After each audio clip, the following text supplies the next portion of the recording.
Hi everyone, and welcome to part 3 of the Suitable Alternative Employment quadrilogy. You may have noticed I am wearing the same clothes. I have recorded these in order. I don't just have one jumper, just in case you were wondering. We're moving on to discuss the suitability of alternative employment. And the first point to make here is that a tribunal makes it clear that the issues of suitability of alternative employment and the reasonableness of any refusal must be treated as two separate things. So in this video, we're purely talking about that suitability. Suitability is only relevant where the terms of the alternative employment differ from the existing terms of employment. So if we're offering essentially an identical role, then it's a given really that the alternative employment is going to be suitable, and it makes any refusal to offer that alternative employment even more ridiculous. We do have a problem sometimes whereby an employer will admit that a particular role which is available is absolutely within the employee's skill set and is more or less matched to what they're doing now, but they don't want to put them in there because they're not performing very well. The difficulty there is that arguably we're not in a redundancy situation, we're in a performance management arena. So we can't just not put the employee in because they're not competent, where they do have the skills to perform the role and have essentially been doing it prior to the redundancy. So we're talking about the suitability of alternative employment, which requires an objective assessment of whether, having regard to the nature of the job offered and the employee in question, the job is a match. So we need to also decide whether that employment is suitable for that particular employee. So it brings in an element of subjectivity alongside an objective test when looking at the two jobs side by side. So the employer has the burden of showing that both the alternative employment was suitable and that the employee's rejection of that role is unreasonable.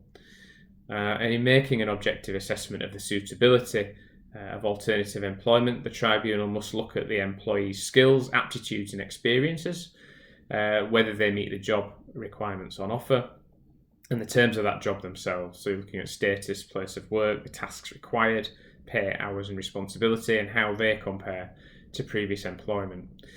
So we'll firstly look at status when looking at suitability of alternative employment. A drop in status is likely to make an offer unsuitable, but as we've said previously, there's nothing wrong with still offering that role to the employee, and it's quite easy for an employee to argue if they're not offered that role that they would have considered it, even if that's not actually the case.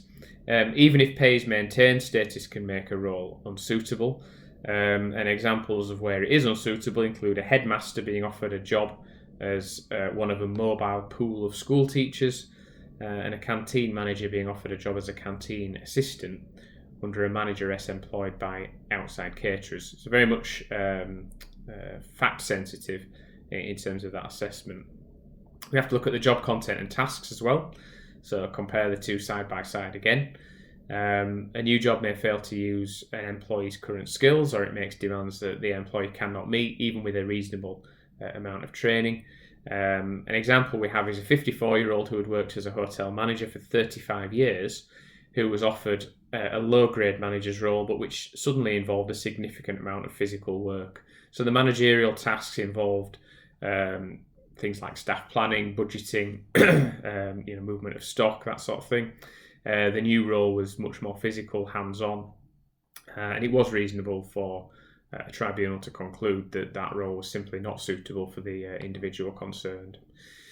We have to look at pay and fringe benefits, so that's probably one of the most important things really, and it's quite obvious if there is a significant drop in pay, the role is unlikely to be suitable. Unfortunately, there's no absolute measurement of this, so businesses often ask me, if it's 20%, is that reasonable or not? Well, that's really a matter for the tribunal to decide, and we may need to bring the other circumstances into play to determine whether we believe that's suitable or not. Working hours are very important as well, and this possibly strays into the more subjective territory. If there's a change in shift patterns, that can be an influence. So an example was offering employees work on a double day shift, which is simply not suitable alternative employment to night shift work, which the employee was engaged on for a number of years. There may be a loss of overtime, and the impact on employees' outside commitments may be relevant. So again, bringing in that subjective test into suitability. In one example, we have an employee had a clerical post and was made redundant. They were offered what was deemed, or employer deemed, to be suitable alternative employment, which required work on a Friday. The employee visited an elderly neighbour on Fridays and wanted to keep them free. But interestingly, the tribunal concluded that the neighbour could have been visited on a different day during the week. I think that's quite an unusual forensic examination of an employee's personal circumstances, but it does demonstrate to an extent that we do have to look subjectively at the employee's own lifestyle and personal commitments when considering the suitability of alternative employment. So we'll move on in the next video to the issue of refusals of roles and whether the refusals are reasonable or not. In the meantime, if you do need some support with restructure or redundancy exercises, please do get in touch by emailing employmenthub@chadlaw.co.uk. Thank you.